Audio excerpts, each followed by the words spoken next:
Team God.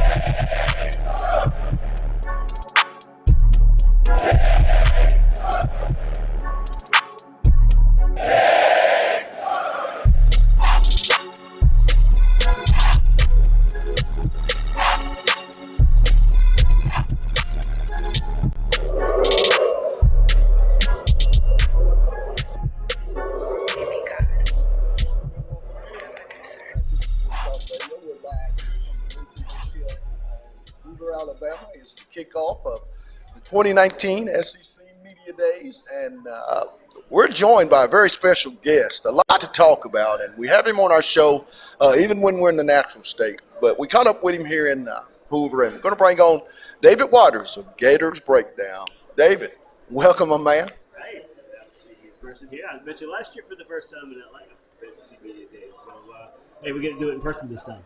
Lots to talk about. Florida takes the podium today. Mullen is what can the fans in Gator Nation really be excited about in year two under Coach Mullen? Well, it's I think how's this team going to handle some expectations? We didn't know what to expect last year under year one under Dan Mullen, coming back from Jim McElwain and the debacle of the season that it was his last season. So you knew Mullen knew what to expect, and he, from his time as an offensive coordinator under Urban Meyer, so good there. The SEC, when you look at it, Dave, this season in particular, and I think you and I have talked about it multiple times on multiple shows, is the parity, that's coming in. When you look at it, there's not, to me, seems like a lot of teams that you can say, hey, they'll win 9, 10, 11, Talk about the parity in the SEC and how that's going to, shake out in the 2019 season. Yeah, we'll see this year. It will be Alabama in the West. It'll be Georgia in the East. Now, I do expect that Florida will get some votes to be picked in the East, but it's going to be Georgia, and it's going to be Alabama. Will somebody else step up to the table? Can it be Florida? Can they unseat Georgia? Will it be LSU or Texas A&M, whoever it be in the West? And then, hey, look, we're used to it right now. Alabama representing the SEC West, but I don't see that much changing from Alabama in this year. Can Florida sneak up? Can they get Georgia? I think that's the question. Can Florida finally handle the expectations that come along with getting 10 wins last year, a Peach Bowl victory over Michigan, finally beating rival Florida State? Can they turn it around and probably it come down to that game in Jacksonville? Florida, Georgia, first weekend in November. Those two teams match up. Last year was a top 10 matchup. We'll see if it is. We'll see if it's that way again this year. A guy I want to talk about that I think is going to have to play a major part in the fortunes of the Florida Gator football program, that being Felipe Franks. This is a guy, Dave, that I know you guys that cover him, he has his great moments, and they don't have moments. Great. Talk about his maturation. How much of a jump does he have to make for this team to reach the potential that so many, not only Gator Nation believers, but outside of Gainesville think this team can reach? Yeah, for Felipe, he's missing consistency, and he's got to start hitting shots down the field. That's his main thing right now. He's got the arm. He's got the arm talent. He's overthrowing guys. I mean, when you look at his deep passes, I'll go back to the Georgia game again. They opened up the first play of the game. The flea flicker, he overthrows a wide open Van Jefferson. Yeah, you hit that. You never know. It was a close game going into the fourth quarter. Felipe Franks hits that wide open pass, and then it might be a whole new ball game when it comes down there. But you got to go back to what he did toward the end of last year. Starting the second half of that South Carolina game on, he turned it on, and you'll probably hear it from Dan Mullen a lot today when talking about Felipe Franks. he had to become a willing runner. You don't have to be Tim Tebow. You don't have to be Dak Prescott, but you know, be a willing runner. And we need you to run, or if it's there, take it. You don't have to do it all with your arm. So once Felipe Franks started trusting what Dan Mullen was bringing to the table, and shut out the outside noise, and he really turned it on. I think we ended the season 8 touchdowns, no interceptions in that 4-game stretch to end the season. As I mentioned, you got it finally beat FSU. And Florida finally got that bugaboo of not being able to beat Michigan either in the Peach Bowl. And a lot of that was because of Felipe Franks. When you talk about this team defensively, Jabari Zuniga is really going to be the bell cow. And it seems like that front four there at Florida will be something that I think defensively, you know, the staff will hang its hat on. Talk about those guys defensively and how will that side of the ball fare in 2019. Who are some of the guys outside of Zuniga that we need to really pay attention to? The main one there is going to be transfer from Louisville, Jonathan Grenard. He go back to when Todd Grantham was actually defensive coordinator at Louisville. He recruited him there. So Todd Grantham, defensive coordinator now at Florida, knows what he's getting in Grenard. He's probably going to take a little bit of that role that we saw from Jacopo Light last year, who was a sack master, 4 fumbles there behind the line of scrimmage. And I really think it's going to help Zuniga as well. I think my knock on Zuniga was he showed up against overmatched opponents a pretty good bit, but when we got into SEC play, stats kind of slowed down. Well, not last year. Him and Jacopo Light were a force to be reckoned with, a duo to be reckoned with. And with Grenard coming in, I really think Florida's got some stalwarts there on the ends. Got some question at tackle. Well, T.J. Slayton, Elijah Collins were the 2 starters last year. They 4 games in, eventually got benched. Adam Schuler comes in, Kyrie Campbell comes in, really showed up. But Florida, DBU, we were here to debate all the time. Florida, LSU, Ohio State, Alabama's coming up really lately now with that kind of moniker too. But you start with C.J. Henderson. He's the Gators' best draft prospect going into this year. Looks to be probably a top 10 draft pick. Marco Wilson's going to be bouncing back from injury last year. He got hurt last year in the Kentucky game, tore his ACL. He'll be back. So Florida's got 2 of the nation's best corners. Kind of used to that at Florida there with a quarterback. But you start there and linebacker, Mari Burney. He last year kind of secondary guy as a true freshman. They're moving the linebacker to replace Rashawn Joseph this year. Get that speed. Go cover some tight ends. Got to cover a running back. But my question about that: how's he going to handle the physicality of being a linebacker? You play in the backfield a lot, defensive backfield a lot. How are you going to handle? He likes to hit. We know he likes to hit, but they got to pack on more weight. If he packs on more weight, can he still use his speed? So there's a few questions there about Mari Burney making that transition from defensive back to linebacker. Talking with David Waters of Gators Breakdown here at the Winfrey Hotel for the kickoff of SEC Media Days. His Gators are making their way to the Winfrey Hotel here momentarily. They just tweeted that they're on the plane on the way.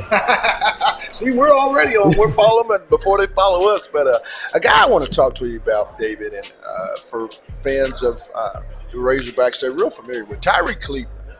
Big-time receiver coming out of high school, Under Armour All-American.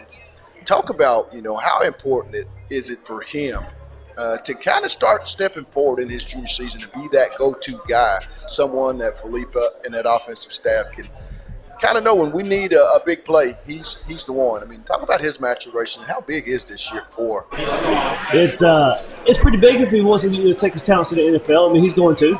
He's been there. It's his time. But Florida is so deep at receiver. Starting with Van Jefferson, you got Trevon Grimes, Swain's back, Hammond's back, Tony, and Cleveland. And Cleveland last year in the FSU game, he broke his collarbone. Didn't get played in the Peach Bowl victory. But we know you go back to the Hail Mary catch that he made in 2017 versus Tennessee. We've seen some against LSU his freshman year when he shrugs off a defender and takes a 99-yard touchdown pass, basically the difference in that game. So he's a big physical receiver. And I think the thing with Dan Mullen's system is if you go back and look at what he did at Mississippi State and his time at offensive coordinator at Florida, besides Percy Harvin, he spreads the ball out pretty well. They're not one receiver really separates from the others. I saw it last year with Florida. Ben Jefferson was the lead receiver, but almost basically kind of Trevon Grimes was right behind, or some other receivers are behind him, as I mentioned, Swain, Hendon, Cleveland. He didn't really separate himself, so you're probably looking 35, 40 catches from these receivers. And but as long as Cleveland, as long as he can stay healthy, he's had some trouble staying healthy. If he's on the field, he's going to be a weapon for the Gators. Talking with David Waters of Gators Breakdown. Let's get more off into the SEC in the East.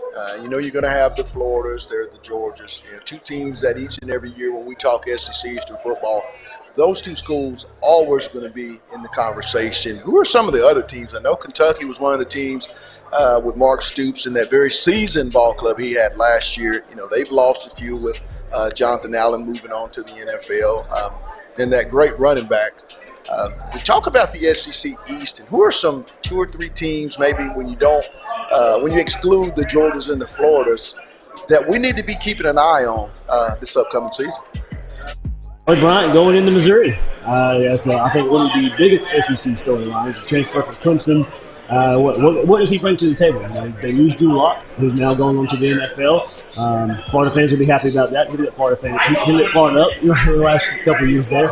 Missouri has Florida's number, but Missouri with Barry Odom returning there, he kind of has his legs under him. But I'm interested to see what offensive coordinator Derek Bailey does with Kelly Bryant and what he brings to the table and how much that offense changes from him being quarterback. And I think South Carolina, they'll be a better team, but you may not see it because they have got one of the hardest schedules I've ever seen.